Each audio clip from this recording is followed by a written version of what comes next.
Well, we got the lake house before Justin, when he was born.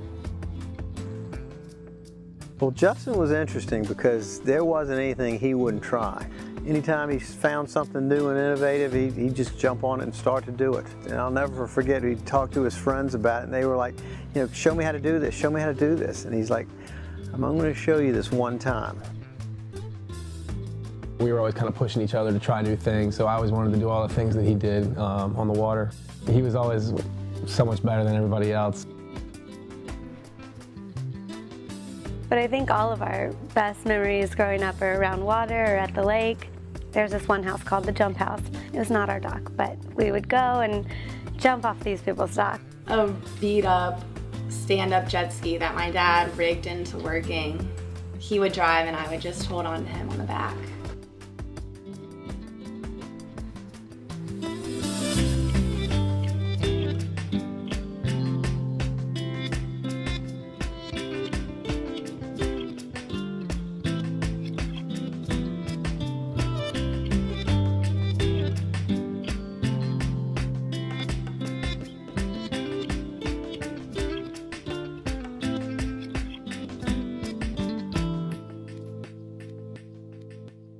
Between those sports, I remember I was having some pain in my left leg. Towards the end of the year, the school year was almost over. My mom calls me and tells me that Justin has broken his leg playing football in the yard with a bunch of 14-year-olds. We got out of the car and then I ran because I saw the football was up in the air and I caught it and I was immediately tackled. All of a sudden, I just felt this really, really sharp pain in my left leg and I'm looking down at it as I'm falling and I realized that it is just like bending in the middle of my thigh. I just remember getting out of the car and running over to him, and I cannot handle anything that's medical. I saw his leg and like one part was over here and the other part's over here, and I was like, oh. It wasn't until the next morning that they did surgery and they went through and fixed the break. They saw that there was a tumor, but they didn't know it was a tumor. They thought it was a cyst that had broken. They said it's very common in adolescent boys for a cyst to develop in a bone. After he had broken his leg, I had an accident. I fell off a bike, so I was couch bound for a few weeks too. We were kind of handicapped together for a little while. I guess it was towards the end of the summer when he said, you know, it still hurts. They did x-rays and it wasn't healing quite the way it's supposed to, and that's when they found out that, you know, we need to look into this a little further. We got the biopsy back and he told me that I did in fact have a malignant cancerous tumor in my left leg. That's when everything kind of came crashing down.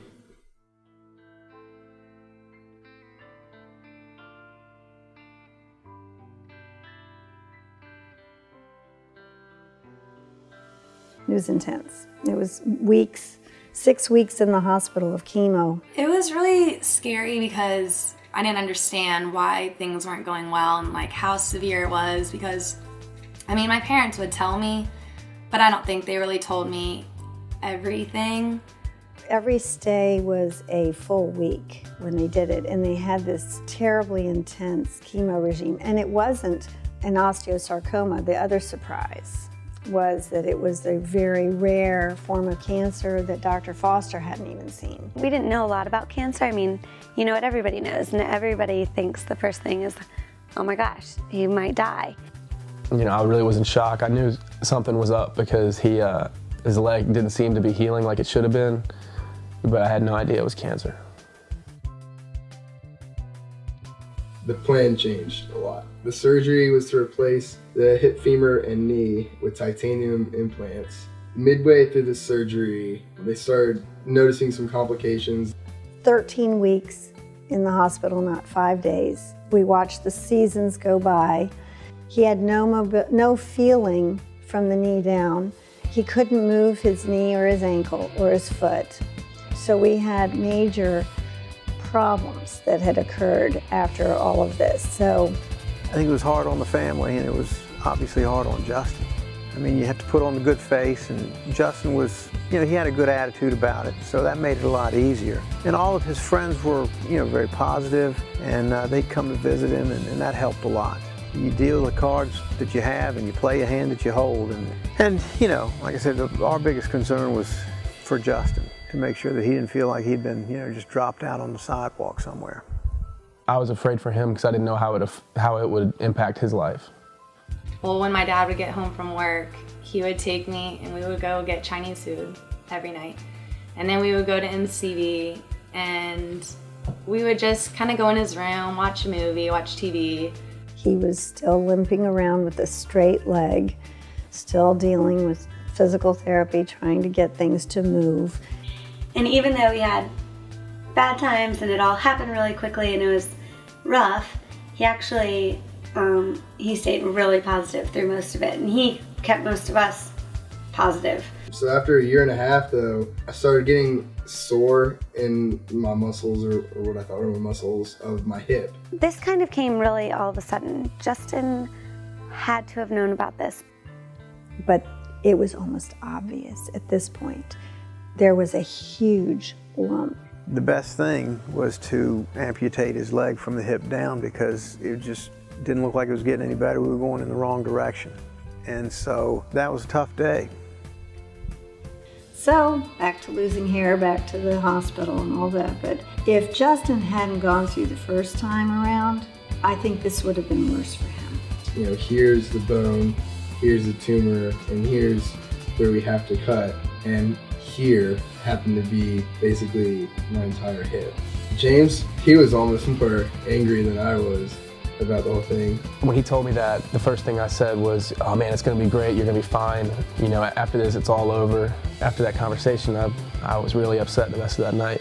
I remember going to in that after surgery room. I just remember feeling fine. I was definitely a little sore. That was like a weight off my shoulders, almost off my body, I should say. I felt kind of oddly lucky. I had seen what everything had been for. It was all paying off, sort of, in a weird way, because I was getting my strength back, getting healthier and healthier by the day, feeling better and better. His class was really supportive, and they actually nominated him to speak at his graduation. I truly feel I am one of the lucky ones, not only to be here today, but to have experienced the support I've had through the last 4 years.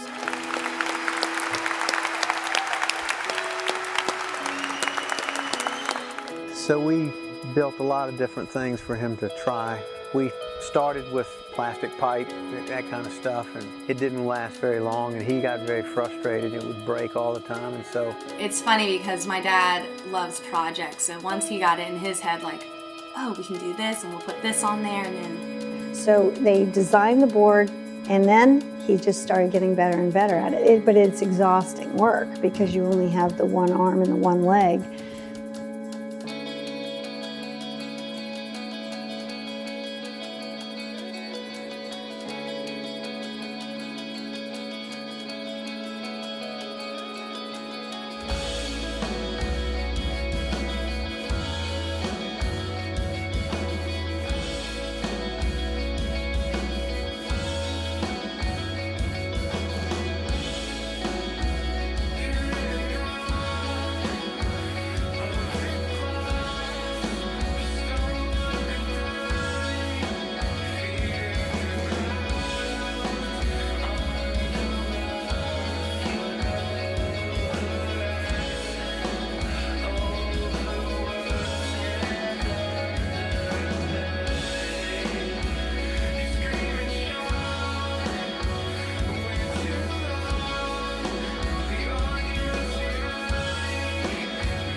Yeah, so he got his confidence back. He wanted to go and try a competition just for fun. I'm just gonna go, see what happens.